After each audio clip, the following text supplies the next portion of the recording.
Hello friends, welcome back to पढ़ाई की पोथी। आई होप कि आप सभी स्वस्थ होंगे, मस्त होंगे, बेहतर होंगे और निरंतर अपनी तैयारी के माध्यम से सफलता का मार्ग प्रशस्त कर रहे होंगे। तो चलिए स्टार्ट करते हैं आज के सेशन को, जिसमें हम डिस्कस करने वाले हैं भारतीय कला एवं संस्कृति से बनने वाले अति महत्वपूर्ण प्रश्नों को, जो आपके सभी कॉम्पिटिटिव एग्जाम के लिए बहुत ही ज़्यादा बेनिफिशियल होने वाले हैं और इसके साथ साथ ही जीके के अंतर्गत भी पूछ लिए जाते हैं। तो सेशन को स्टार्ट करने से पहले अगर आप चैनल पर नए हैं तो फटाफट से इसे सब्सक्राइब करें, बेल आइकन को प्रेस करें ताकि आगे आने वाली वीडियो की सभी नोटिफिकेशन आप तक पहुंच सकें। आज का हमारा पहला प्रश्न है कि भारतीय वोकल म्यूजिक का प्राचीन रूप है। भारतीय वोकल म्यूजिक का प्राचीन रूप क्या है? ऑप्शन ए है ध्रुपद, बी है ठुमरी, सी है गजल और डी है दिए गए विकल्पों में से कोई नहीं। तो यहाँ पर हमारा जो राइट आंसर होगा वह हो जाएगा option number A is the right answer. भारतीय वोकल म्यूजिक का प्राचीनतम रूप ध्रुपद है। नेक्स्ट प्रश्न है आपके सामने कि आंध्र प्रदेश का क्लासिकल नृत्य कौन सा है? ऑप्शन ए है कुचिपुड़ी, बी है ओडिसी, सी है भरतनाट्यम और डी है कथकली। तो भरतनाट्यम आपका कहाँ का जो है क्लासिकल नृत्य है, तो ये आपका हो जाएगा तमिलनाडु का। कहाँ का हो जाएगा? तमिलनाडु का। कथकली की बात की जाए तो ये हो जाएगा केरल का। उड़ीसा की बात की जाए यहाँ का हो जाएगा ओडिसी। और कुचिपुड़ी की बात की जाए तो आंध्र प्रदेश का जो लोक नृत्य है, क्लासिकल नृत्य है, उसे कुचिपुड़ी कहते हैं। तो option number A is the right answer. यहीं पर यदि आपसे बात कर ली जाती कर्नाटक की, तो कर्नाटक के क्लासिकल डांस को यक्षगान कहते हैं। क्या कहते हैं? यक्षगान। तो ये सभी जो नृत्य हैं इनको आप अच्छे से याद रखेंगे। नेक्स्ट प्रश्न है कि दादा साहब फाल्के ने किस वर्ष अपनी पहली फिल्म तैयार की थी? दादा साहब फाल्के ने सबसे पहली फिल्म अपनी किस वर्ष में तैयार की थी? ऑप्शन ए है 1911 में, बी है 1913 में, सी है 1910 में और डी है 1912 में। तो option number A is the right answer. वर्ष 1911 में दादा साहब फाल्के के द्वारा अपनी पहली फीचर फिल्म तैयार की गई थी। सॉरी, 1 सेकेंड, यहाँ पर आपका राइट आंसर हो जाएगा 1913। 1913 में पहली फीचर फिल्म तैयार की गई थी, ना कि 1911 में। तो यहाँ पर थोड़ी सी मिस्टेक हुई है, आप ऑप्शन नंबर बी अपना अच्छे से याद रखेंगे। इसी क्रम में अगले प्रश्न की तरफ बढ़ेंगे और नेक्स्ट है कि निम्नलिखित में से कौन सा भारतीय लोक नृत्य है? निम्नलिखित में से कौन सा भारतीय लोक नृत्य है? ऑप्शन ए है मोहिनी अट्टम, बी है कथकली, सी है मणिपुरी और डी है गरबा। तो option number D is the right answer. Garba जो है भारतीय लोक नृत्य है। नेक्स्ट प्रश्न आप सभी के सामने है कि डकैत क्वीन फूलन देवी जो फिल्म बनाई गई थी उसका निर्देशन किसने किया था? तो ये फिल्म वाकई बहुत ही मार्मिक है और इसका जो निर्देशन किया था ऑप्शन ए है अब्बास मस्तान ने, बी है शशि कपूर ने, सी है शेखर कपूर ने और डी है अनिल कपूर ने। तो यहाँ पर राइट आंसर हो जाएगा कि डकैत क्वीन फूलन देवी के ऊपर जो फिल्म बनाई गई थी उसका निर्देशन स्वयं शेखर कपूर जी के द्वारा किया गया था। तो option number C is the right answer. तो ये फिल्म बहुत ही अच्छी थी और इसे एक बार आप जरूर देखिएगा, बहुत बेहतरीन ये फिल्म है। नेक्स्ट प्रश्न है और अगले प्रश्न की तरफ बढ़ने से पहले कि गिद्धा किस राज्य का लोक नृत्य है? ऑप्शन ए है राजस्थान का, बी है उत्तर प्रदेश का, सी है पंजाब का और डी है बिहार का। तो गिद्धा की अगर बात की जाए तो गिद्धा आपका पंजाब का प्रमुख लोक नृत्य है। तो option number C is the right answer. अगर उत्तर प्रदेश की बात की जाए तो उत्तर प्रदेश में सबसे ज़्यादा जो मशहूर है वह हो जाता है आपका नौटंकी। नौटंकी के बाद आपका हो जाता है चरकुला, और ये चरकुला किस क्षेत्र में होता है ये भी विशेषकर पूछा जाता है। तो चरकुला जो है आपका ब्रज के क्षेत्र में किया जाने वाला एक प्रकार का नृत्य है। अगले प्रश्न की तरफ बढ़ेंगे। नेक्स्ट प्रश्न है कि बिहू किस राज्य का लोक नृत्य? ऑप्शन ए है असम, बी है महाराष्ट्र, सी है उड़ीसा, डी है उत्तराखंड। तो महाराष्ट्र के लोक नृत्य का नाम जो है वह है लावणी, और बात की जाए उड़ीसा का तो उड़ीसा का हो जाता है ओडिसी, उड़ीसा का हो जाता है ओडिसी। और बिहू का जो लोक नृत्य है उसे कहते हैं बिहू जो लोक नृत्य है वो है असम राज्य का। तो option number A is the right answer. अगला प्रश्न है कि ललित कला अकादमी किसके संवर्धन के लिए समर्पित है? ऑप्शन ए है ललित कला के लिए, बी है साहित्य के लिए, सी है संगीत के लिए और डी है नृत्य एवं नाटक के लिए। तो जो ललित कला अकादमी है वह मुख्य रूप से किसके संवर्धन के लिए समर्पित है? तो वह ललित कला के लिए ही समर्पित है। Option number A is the right answer. Next प्रश्न है गराड़ी एक्स का लोक नृत्य है। गराड़ी कहाँ का प्रमुख लोक नृत्य है? ऑप्शन ए है मिजोरम का, बी है पांडिचेरी का, सी है गुजरात का और डी है राजस्थान का। तो option number B is the right answer कि पांडिचेरी का जो लोक नृत्य है उसे गराड़ी के नाम से जाना जाता है। अगर आपसे मिजोरम की बात की जाए तो मिजोरम में एक विशेष प्रकार का नृत्य होता है जिसे चिराव के नाम से जानते हैं। किस नाम से जानते हैं? चिराव के नाम से। नेक्स्ट प्रश्न है कि भारत में नृत्य, नाटक और संगीत के विकास को बढ़ावा देने की जिम्मेदारी निम्नलिखित में से किसकी है? तो भारत में नृत्य, नाटक और संगीत को बढ़ावा देने के लिए जो जिम्मेदारी है, ऑप्शन ए है क्या ललित कला अकादमी को दी गई है, ऑप्शन बी है क्या संगीत नाटक अकादमी को दी गई है, ऑप्शन सी है नेशनल स्कूल ऑफ ड्रामा को दी गई है, ऑप्शन डी है साहित्य अकादमी को दी गई है। तो यहाँ पर राइट आंसर हो जाएगा option number B is the right answer. Sangeet Natak अकादमी की जो प्रमुख जिम्मेदारी है वह है भारत में नृत्य, नाटक और संगीत के विकास को बढ़ावा देना। यहाँ पर आपका ऑप्शन नंबर सी जो दिया गया है इसके बारे में भी थोड़ा जान लेंगे कि नेशनल स्कूल ऑफ ड्रामा आपका कहाँ पर स्थित है, तो यह स्थित है दिल्ली में। वर्तमान में इसके जो अध्यक्ष हैं या कह सकते हैं इसका जो मुख्य व्यक्ति किसे नियुक्त किया गया है, तो इसमें आपके निदेशक के रूप में नियुक्त किए गए हैं परेश रावल। परेश रावल को यहाँ जो है नियुक्त किया गया है। अगला प्रश्न देखेंगे। नेक्स्ट प्रश्न है कि उस्ताद बिस्मिल्लाह खां का संबंध किस वाद्य यंत्र से है? तो उस्ताद बिस्मिल्लाह खां जो वाद्य यंत्र बजाते थे, ऑप्शन नंबर सी यहाँ पर बिल्कुल राइट हो जाएगा, शहनाई के वे प्रमुख वाद्य यंत्र को बजाते थे। नेक्स्ट प्रश्न है कि आर के लक्ष्मण का 26 जनवरी 2015 को निधन हो गया, वह भारत के अग्रणी थे। ऑप्शन है कार्टूनिस्ट, बी है अंतरिक्ष विज्ञानी, सी है कथकली नर्तक और डी है पार्श्व गायक।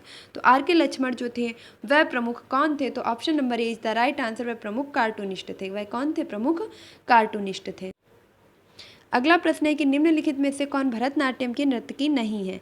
ऑप्शन ए है लीला सैमसन, बी है सोनल मानसिंह, सी है सितारा देवी और डी है गीता रामचंद्रन।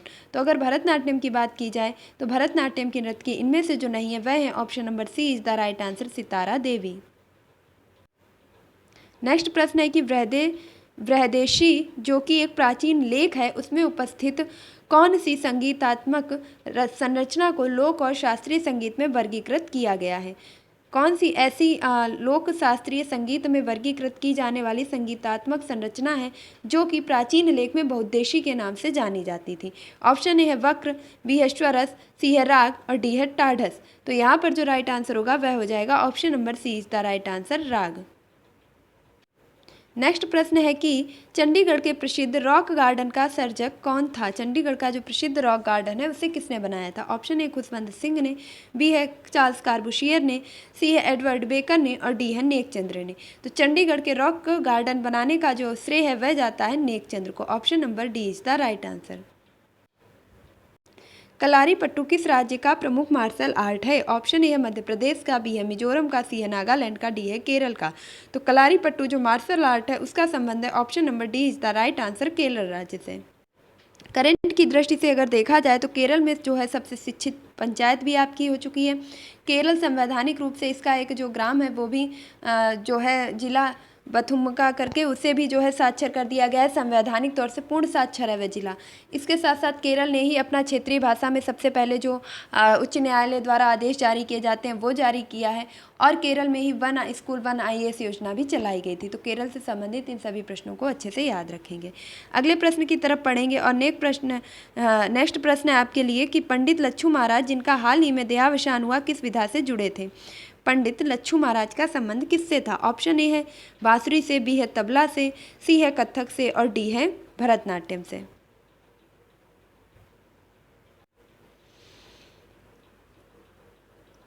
यहाँ पर राइट आंसर हो जाएगा option number B is the right answer, तबला से। नेक्स्ट प्रश्न है कि नेकचंद्र सैनी का नाम निम्नलिखित में से किस बाग से जुड़ा है? ऑप्शन है शालीमार बाग श्रीनगर से, बी है रॉक गार्डन चंडीगढ़ से, सी है हैंगिंग गार्डन मुंबई से और डी है वृंदावन गार्डन मैसूर से।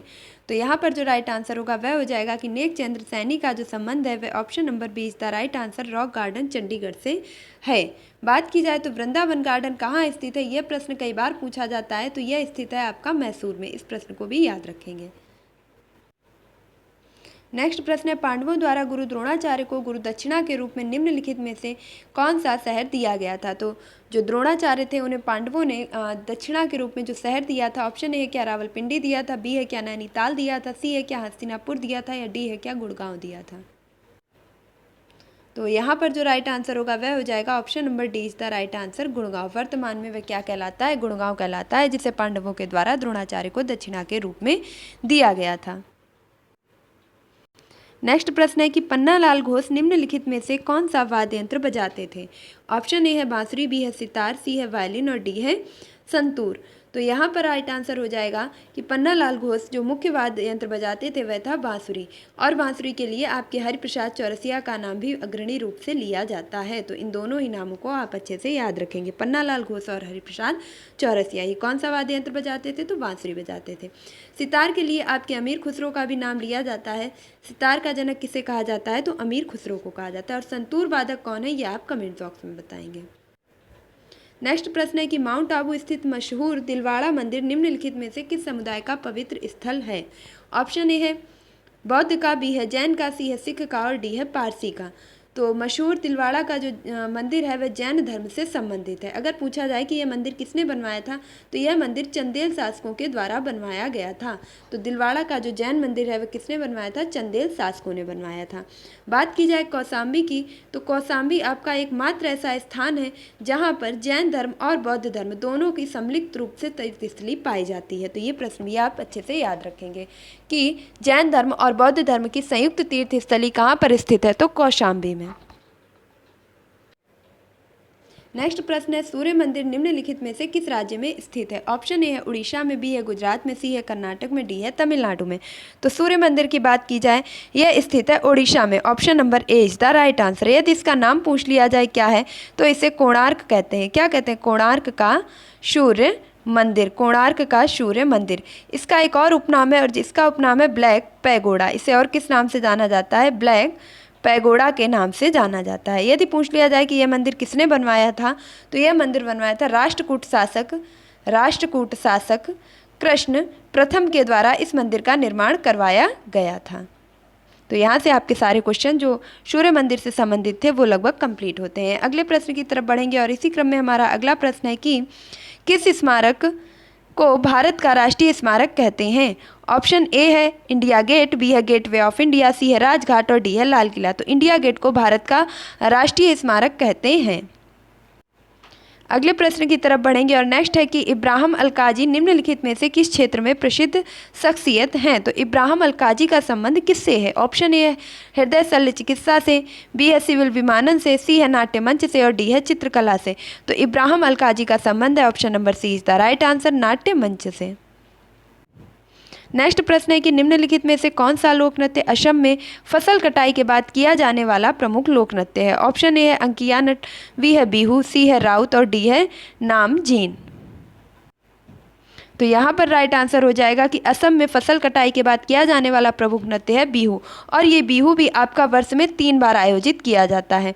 जैसे इसके अलग अलग नाम है माघ बिहू, काती बिहू, माघ बिहू, काती बिहू और भोगाली बिहू। कौन कौन से? भोगाली बिहू। ये सभी जो हैं किसके नाम है? तो ये अलग अलग महीने में आयोजित होने वाले बिहू नृत्य के नाम हैं। तो ये 3 प्रकार से मनाया जाता है। अगला देखेंगे। नेक्स्ट प्रश्न है कि पंडित भीमसेन जोशी निम्नलिखित में से किस क्षेत्र से संबंध रखते हैं? ऑप्शन ए है साहित्य से, बी है सामाजिक सेवाओं से, सी है शास्त्रीय संगीत से और डी है राजनीति से। तो इनका संबंध जिससे है वह कहलाता है option number C is the right answer, शास्त्रीय संगीत। तो पंडित भीमसेन जोशी का संबंध किससे है? शास्त्रीय संगीत से। नेक्स्ट देखेंगे सत्रिया किस राज्य का शास्त्रीय नृत्य है? ऑप्शन ए है मणिपुर का, बी है उत्तर प्रदेश का, सी है असम का और डी है आंध्र प्रदेश का। तो यहाँ पर राइट आंसर हो जाएगा कि सत्रिया कहाँ का शास्त्रीय नृत्य है? तो option number C is the right answer, Assam का प्रमुख नृत्य है सत्रिया। बात की जाए आंध्र प्रदेश की, तो आंध्र प्रदेश का प्रमुख नृत्य है कुचिपुड़ी। कौन सा हो जाएगा?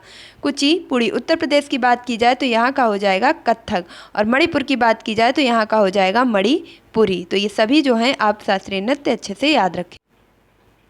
नेक्स्ट प्रश्न है बिरजू महाराज किस विधा के सुप्रसिद्ध प्रतिपादक थे? किस विधा का प्रतिपादन पंडित बिरजू महाराज जी के द्वारा किया गया था? ऑप्शन ए मणिपुरी नृत्य का, बी है कथक का, सी है ओडिसी का और डी है कथकली का। तो यहाँ पर राइट आंसर हो जाएगा option number B is the right answer. Uttar Pradesh में या उत्तर भारत में होने वाले प्रमुख नृत्य कथक के जो प्रतिपादक हैं वह स्वयं बिरजू महाराज हैं। अगला प्रश्न है रागिनी किस राज्य की लोकप्रिय गीत शैली है? रागिनी किस राज्य की लोकप्रिय गीत शैली है? ऑप्शन ए है कश्मीर की, बी है केरल की, सी है हरियाणा की और डी है मणिपुर की। तो यहाँ राइट आंसर हो जाएगा option number C is the right answer. Haryana की लोकप्रिय गीत शैली को रागिनी के नाम से जाना जाता है। अगला प्रश्न है, अमृता शेरगिल एक प्रसिद्ध एक्स थी, क्या थी? ऑप्शन ए है नर्तकी थी, बी है गायिका थी, सी है अभिनेत्री थी या डी है चित्रकार थी। तो जो अमृता शेरगिल थी वह थी प्रमुख रूप से चित्रकार। Option number D is the right answer. Amrita Shergil का संबंध किससे था? चित्रकारी से। अगला प्रश्न है, जल्लीकट्टू किस भारतीय त्यौहार से जुड़ा हुआ है? जल्लीकट्टू किस भारतीय त्यौहार से जुड़ा हुआ है? ऑप्शन ए है ओणम से। तो ओणम कहाँ पर होता है? केरल में होता है। जी नहीं, जबकि जल्लीकट्टू कहाँ होता है? यह होता है आपका तमिलनाडु में। जल्लीकट्टू कहाँ होता है? तमिलनाडु में। ऑप्शन सी है आपका बिहू, जबकि ये कहाँ होता है? तो असम में होता है। ऑप्शन डी की बात की जाए हॉर्नबिल, ये कहाँ होता है? तो ये नागालैंड में होता है। तो इस प्रकार आपका एक ही ऑप्शन बचता है और वह हो जाता है पोंगल। और पोंगल से त्यौहार से संबंधित है जल्लीकट्टू और यह आयोजित कहाँ होता है? तो तमिलनाडु में। Option number B is the right answer. Next प्रश्न है कि जुबिन मेहता किस क्षेत्र से संबंधित हैं? ऑप्शन ए है साहित्य से, बी है चित्रकारी से, सी है संगीत से या डी है पत्रकारी से। तो जुबिन मेहता का मुख्य रूप से संबंधित क्षेत्र है option number C is the right answer, संगीत। नेक्स्ट प्रश्न है कि कोलट्टम और छोलिया नृत्य कोलट्टम और छोलिया नृत्य शैली किन दो राज्यों से संबंधित है? ऑप्शन ए है केरल और कर्नाटक से, बी है आंध्र प्रदेश और उत्तर प्रदेश से, सी है तमिलनाडु और मध्य प्रदेश से, डी है कर्नाटक और बिहार से। तो यहाँ पर राइट आंसर होगा कि आंध्र प्रदेश और उत्तर प्रदेश। आंध्र प्रदेश और उत्तर प्रदेश की मिश्रित जो नृत्य शैलियाँ हैं उन्हें कोलट्टम और छोलिया नृत्य शैली के नाम से जाना जाता है। नेक्स्ट है, निम्नलिखित में से किसका सही मेल नहीं है? ऑप्शन है महाकाल मंदिर उज्जैन में है, बिल्कुल सही है। श्रृंगी मठ चिकमंगलुरु जिला में है, तो ये भी सही है। नेक्स्ट है, सूर्य मंदिर कोणार्क में है, ये भी ठीक है। जैन मंदिर खजुराहो में, ये ठीक नहीं है क्योंकि जैन मंदिर कहाँ है? तो जैन मंदिर आपका दिलवाड़ा में स्थित है, माउंट आबू, दिलवाड़ा माउंट आबू में स्थित है। नेक्स्ट प्रश्न देखेंगे। अगला प्रश्न है कि भारत के राष्ट्रीय फिल्म अभिलेखागार NFAI का मुख्यालय कहाँ स्थित है? ऑप्शन ए है पुणे में, बी है चेन्नई में, सी है बंगलौर में और डी है मुंबई में। तो देखिएगा, फिल्म अभिलेखागार देख करके मुंबई की तरफ मत भागिएगा, यहाँ पर राइट आंसर हो जाएगा option number A is the right answer, Pune में। तो भारत के राष्ट्रीय फिल्म अभिलेखागार का मुख्यालय कहाँ स्थापित किया गया है? पुणे, महाराष्ट्र में। नेक्स्ट प्रश्न आपके सामने है कि निम्नलिखित का मिलान कीजिए, मंदिर और धर्म। कौन सा मंदिर किस धर्म से संबंधित है? इस प्रकार के मिलान वाले प्रश्नों में हम एक ही प्रश्न में कई सारे जो प्रश्न हैं उन्हें हल कर पाते हैं। तो पहला आपके सामने है नंबर 1 दिलवाड़ा मंदिर, और अभी अभी हमने पढ़ा था कि दिलवाड़ा का मंदिर किससे संबंधित है? जैन धर्म से। तो एक का आपका क्या हो जाएगा?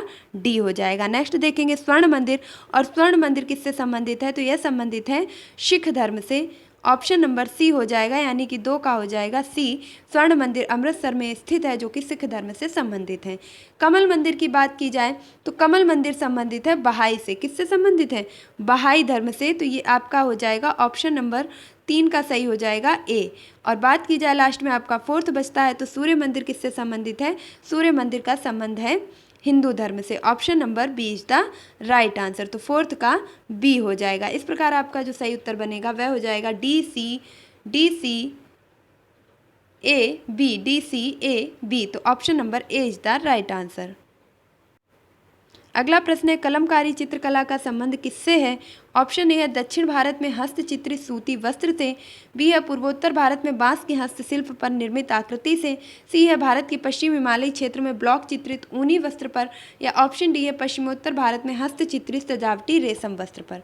तो कलमकारी की अगर बात की जाए तो यह ना तो रेशम के वस्त्रों पर की जाती है, ना ही ऊनी वस्त्रों पर की जाती है, ना ही तो बांस की किसी प्रकार की आकृति पर उकेरी जाती है। और इसका जो सही उत्तर हो जाएगा option number A is the right answer है। दक्षिण भारत में हस्तचित्रित सूती वस्त्र की एक चित्रकला है जिसमें सूती वस्त्रों पर विभिन्न प्रकार की कलाएं की जाती हैं, जिसे कलमकारी के नाम से जाना जाता है। नेक्स्ट प्रश्न है कि निम्नलिखित में से क्या गुजरात का लोकनाट्य मंच का रूप है? निम्नलिखित में से क्या गुजरात का लोकनाट्य मंच का रूप है? ऑप्शन ए है जात्रा, बी है रास, सी है तमाशा और डी है भवई। तो तमाशा तो आपका कहाँ हो जाएगा? लावड़ी और तमाशा ये सभी कहाँ होते हैं? महाराष्ट्र में होते हैं। जबकि option number D is the right answer, Bhavai Gujarat का लोकनाट्य मंच का एक रूप है।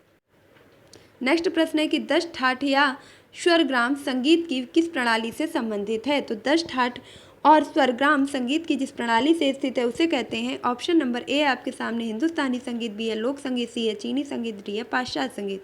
तो option number A is the right answer. Hindustani संगीत को दश ठाठ या स्वरग्राम संगीत की प्रणाली के अंतर्गत माना जाता है। नेक्स्ट प्रश्न है कि भारत की फिल्म और टेलीविज़न संस्था कहाँ स्थित है। तो यह कुछ हमारा पहले से मिलता हुआ ही प्रश्न है। तो भारत की फिल्म और टेलीविज़न संस्था जहाँ स्थापित की गई है वह है ऑप्शन नंबर ए, क्या अहमदाबाद में, बी है मैसूर में, सी है मुंबई में, या डी है पुणे में। तो D is the right answer, Pune में। इसके साथ साथ अभी अभी हमने ऊपर प्रश्न को डिस्कस किया था कि केंद्रीय फिल्म बोर्ड प्रमाणन का जो मुख्यालय है वह कहाँ स्थित किया गया है, वह भी आपका पुणे में है। और फिल्म टेलीविज़न संस्था भी कहाँ स्थापित की गई है, पुणे में। नेक्स्ट क्वेश्चन है कि बैंडिट क्वीन नामक मूवी के प्रमुख भूमिका निभाने वाली किसने निभाई थी। तो बैंडिट जो क्वीन है उसमें सबसे प्रमुख भूमिका निभाई थी। ऑप्शन ए है क्या रूपा गांगुली ने, बी है संगीता महापात्रा ने, सी है सीमा विश्वास ने, या डी है सोनाली शाह ने। तो option number C is the right answer, bandit queen. जो अभी हमने ऊपर बात की थी उनके ऊपर बनाई गई थी मशहूर जो आपकी डकैत थी फूलन देवी, उन्हीं पे संबंधित जो पिक्चर बनाई गई थी उसका नाम था बैंडिट क्वीन। और उसमें जो मुख्य भूमिका निभाई थी वह निभाई थी सीमा विश्वास जी ने। तो ऑप्शन सी आपका बिल्कुल करेक्ट हो जाएगा। तो इस प्रकार हमने आज के जो महत्वपूर्ण प्रश्न थे कला एवं संस्कृति से बनने वाले, जो कि जीके के अंतर्गत भी आ जाते हैं, उनको अच्छे से डिस्कस किया है। आई होप कि आपको ये वीडियो जरूर पसंद आया होगा, अपनी परीक्षा की दृष्टि से हेल्पफुल लगा होगा। तो अगर आपको ये वीडियो थोड़ा सा भी अच्छा लगा है तो प्लीज़ इसे एक लाइक जरूर कीजिएगा। आपका एक लाइक मेरा काफ़ी हौसला बढ़ाता है, नेक्स्ट वीडियो लाने के लिए मुझे इंस्पायर करता है। इसके आगे के क्वेश्चन हम नेक्स्ट वीडियो में डिस्कस करेंगे।